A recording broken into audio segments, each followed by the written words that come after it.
तुरवा डोले मोर मनवा डोले गुरुजी भंगिया डोले धतुरवा डोले मोर मनवा डोले गुरुजी।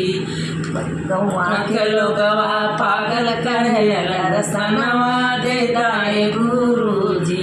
अरे गौवा के लोगवा पागल कहेला रसनवा दे दाए गुरुजी।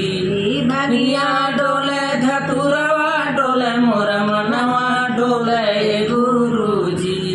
गौवा के लोगवा पागल कहेला दर्शनवा दे दाए गुरुजी।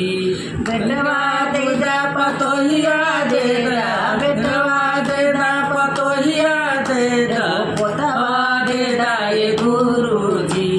गौवा के लोगवा पागल कहेला दर्शनवा दे दाए गुरुजी।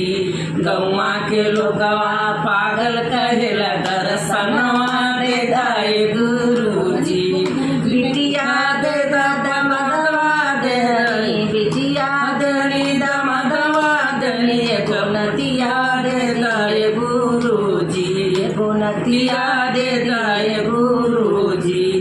गौवा के लोगवा पागल कहेला दर्शनवा दे दाए गुरुजी। अरे गौवा डोले बदुरवा डोले मोर मनवा डोले गुरुजी। गौवा के लोगवा पागल कहेला दर्शनवा दे दाए गुरुजी। भैया दे दा भतीजवा देली, भैया देली भजैया देली, भतीजवा दे दाए गुरुजी।